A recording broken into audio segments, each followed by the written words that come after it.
Welcome to Dreamland, a kingdom famous for peace and quiet. While heroes like Mario and Samus have graced the Wii multiple times, Kirby seems to have dozed off in Dreamland for the past few years.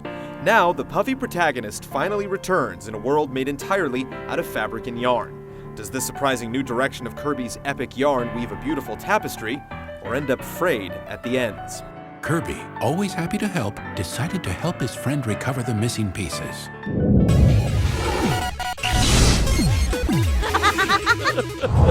One day, Kirby saw his favorite food, a bright red tomato. Kirby doesn't start this journey all strung out in his new form. It's all the doing of an evil wizard named Yin Yarn. After a chance encounter with the hungry hero, the sorcerer uses a magic sock to banish Kirby to a place called Patchland. This unfortunate world has already been unraveled by the wizard's magic, and while Kirby searches for a way home, he offers to help Prince Fluff weave its pieces back together. Epic Yarn's storybook plot is clearly for the kids. The narration evokes a father telling a bedtime story, altering his voice to read each character's lines. Ew, gross, stop it! The random whimsy of sock portals helps prop up the plot, and fuzzy logic justifies Kirby's transformations and his inability to vacuum up enemies as before. Kirby tried to swallow the monster up, but the air went right through his body. It's a simple tale, but one that's charming and tightly knit.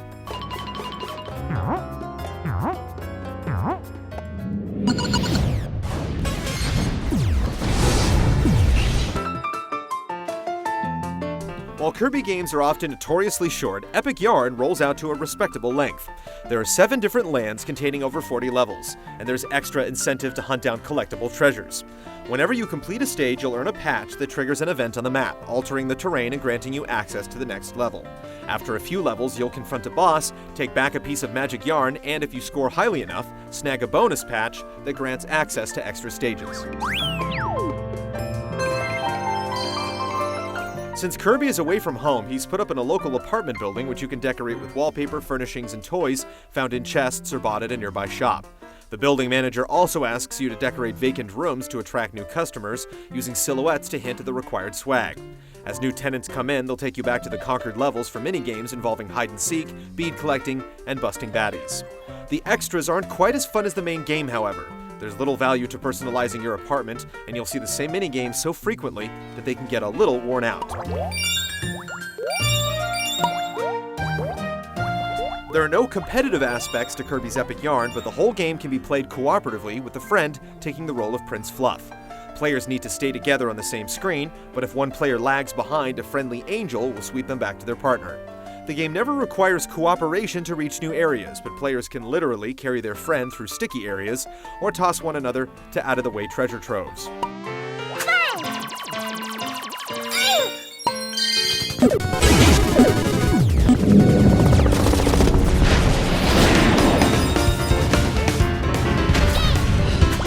Crafting its world out of fabric isn't just a neat visual trick, it leads to a creative style of gameplay.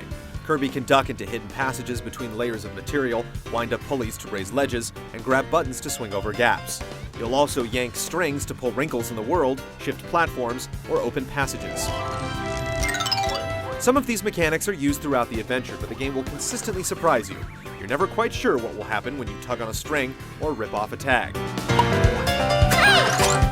Since he can no longer simply eat up the opposition, Kirby whips out a string of yarn to pull apart enemies, ball them up to use as weapons, and grab objects.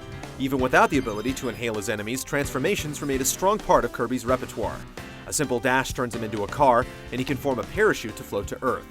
Sometimes more dramatic changes switch things up from the standard platforming.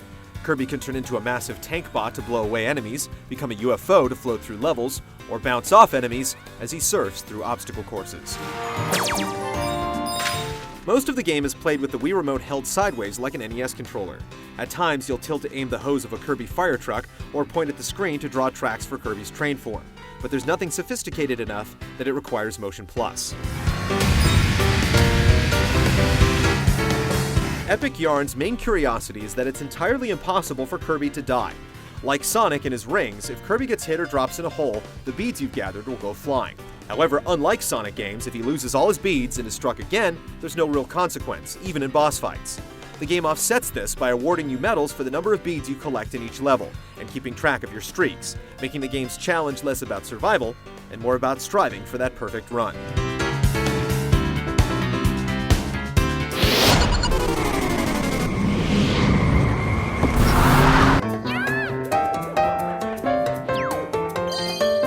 The look of Kirby's epic yarn goes beyond a creative concept with an amazing execution that makes you wonder if these levels might have actually been crafted by hand. The attention to detail is outstanding. Cotton stands in for snowballs, chewed vines show tattered shreds, and volcanic activity results in burnt backdrops. There's such a wide variety of textures and patterns that no environment seems overused, and the game continually creates moments of wonder with unexpected touches like the lens flare at the beach.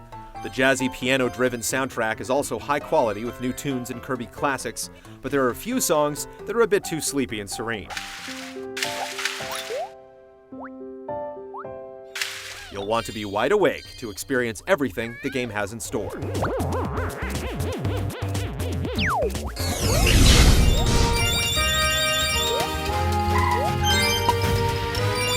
It's rare for a visual direction to have such a profound impact on gameplay, but the two are seamlessly interwoven in Kirby's epic yarn. It's certainly not one of the more challenging platformers out there, but it's a breathtaking experience nonetheless.